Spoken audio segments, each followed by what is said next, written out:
जय श्रीराम. आपण पाहतात की आता 2024 महाराष्ट्र विधानसभेच्या निवडणुका लागलेल्या आहेत. सर्वत्र निवडणुकीची धावपळ चालू आहे.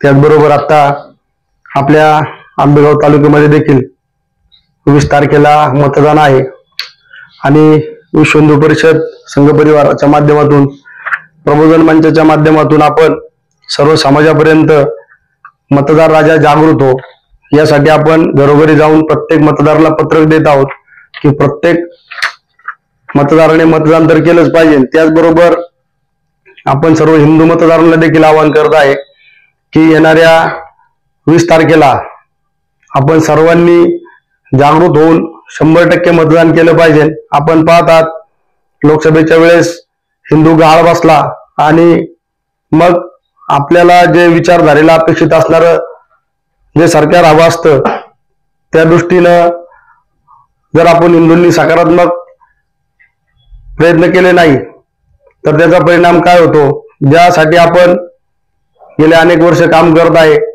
मग पाठीमागच्या काळामध्ये आपण पाहिलं तर राम मंदिराचा मुद्दा असेल, 370चं कलम असेल, या सगळ्या गोष्टी जर दूर करायच्या असेल तर त्यासाठी त्या विचारधारेचं मजबूत सरकार त्या ठिकाणी असणं फार गरजेचं आहे. आज आपण पाहत आहोत की अनेक लोकसभेमध्ये अनेक प्रकारचे फतवे निघाले आणि मोठ्या प्रमाणात त्या लोकांनी मतदान केलं आणि आज सुद्धा या विधानसभेला देखील अनेक फतवे या ठिकाणी निघालेले आहेत की आपल्या समाजासाठी प्रत्येकाने मतदान केलं पाहिजे.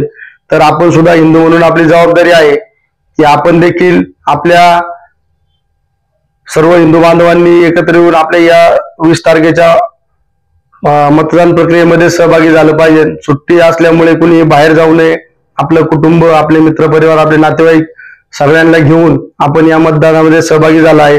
हिंदू मतदार जागा व्हावा त्यासाठी आंबेगाव तालुक्यामध्ये मंचर या ठिकाणी आपण एक हिंदू स्वाभिमान मेळाव्याचं आयोजन केलं आहे. दिनांक 16 नोव्हेंबर शनिवारी सायंकाळी 4 वाजता हा मेळावा मंचर या ठिकाणी नगरपंचायत पटांगणामध्ये होणार आहे. तर आपल्या पूर्ण तालुक्यातील सर्व हिंदू बांधवांना मी आवाहन करतो की सर्वांनी या मेळाव्यामध्ये सहभागी व्हावं आणि आपल्या हिंदुत्वाला पूरक असेल अशा विचारधारेसाठी आपण सर्वांनी काम केलं पाहिजे. आज जर आपण गाळ बसलो तर येणारा काळ सर्व हिंदुत्वासाठी अगदी चॅलेंजिंग काळ असेल. आपण पाहू शकता की या ठिकाणी वक्फ बोर्डाचा गंभीर प्रश्न आहे. आज आंबेगाव तालुक्यामध्ये 25 गावामध्ये अनेक प्रॉपर्ट्यांवरती वक्फ बोर्डाचं नाव आलेलं आहे आणि हीच अशी बरीचशी संकट, मग लवजन असेल, धर्मांतरण असेल, गोरक्षण असेल, वक्फ बोर्डाची समस्या असेल, या सगळ्या समस्या जर आपल्याला सोडवायच्या असेल तर त्यासाठी सर्व हिंदूंनी जागृत होऊन आपल्या विचारधारेसाठी काम केलं पाहिजे.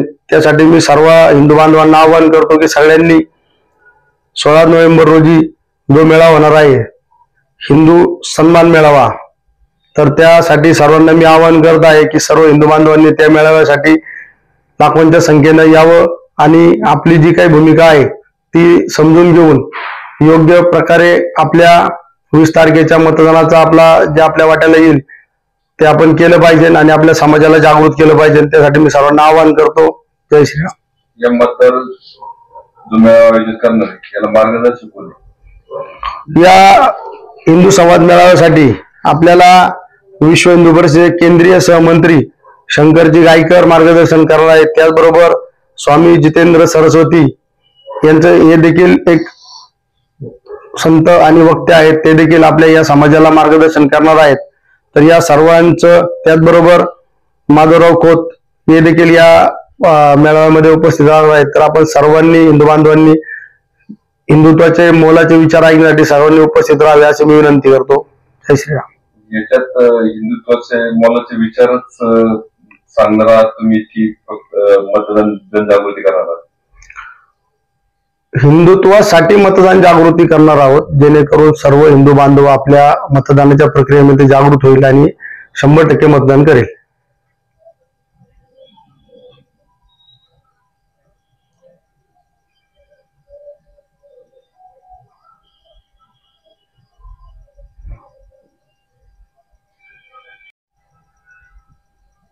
आता एकंदरीत पाहिलं तर उमेदवार तुम्ही जे हिंदुत्व बोलताय तर उमेदवार तर आता जवळजवळ सर्व इथे हिंदू दिसत आहेत. त्या दिवशी तुम्ही मॅरेज तुमच्या अधिकृत भूमिका जाहीर करणार की काय करणार? नाही, आमची भूमिका आमच्या विचारधारेवर जाहीरच आहे ना. ती जाहीर करण्याची काही अशी विषयाची गरज नाही. आम्ही ज्या विचारधारेवर काम करतो ती विचारधारा समाजालाही माहित आहे. परंतु हिंदू समाजाचं कसं आहे की जोपर्यंत त्याला कोणी जागृत करत नाही तोपर्यंत तो ठीक आहे चालले तर चालले. तर किमान त्याला जागृत करण्यासाठी आपण सगळ्यांना एक बाबा साथ घालणार आहोत की सर्व हिंदूंनी मतदान तर केलंच पाहिजे, पण त्याचबरोबर आपल्या सर्व समाजाला देखील या ठिकाणी मतदानामध्ये सहभागी केलं पाहिजे. त्यासाठीच हा हिंदू सन्मान मेळावा आहे की सर्व हिंदूंना भावना त्याची कळली पाहिजे, त्याची काळाची गरज कळली पाहिजे. त्यासाठी या मेळाव्याचं आयोजन केलं आहे. म्हणजे त्यावेळी तुम्ही एखाद्या उमेदवाराला पाठिंबा वगैरे असं काही? नाही, पाठिंबा द्यायचं काही कारणच नाही ना. संघटन ही कधी कुठल्या व्यक्तीला पाठिंबा देत नाही. संघटन हे एका विचारधारेवर काम करतं. आणि आपण जर पाहिलं तर या देशामध्ये दोन विचारधारा आहेत. एक हिंदुत्वाला मानणारी विचारधारा आहे आणि एक हिंदुत्वाला न मानणारी विचारधारा आहे. आणि ज्यावेळेस आपण विश्व हिंदू परिषदेचं काम पाहिलं तर सतत हिंदुत्वासाठी काम करणारी, पूर्ण जगामध्ये काम करणारी विश्व हिंदू परिषद आहे.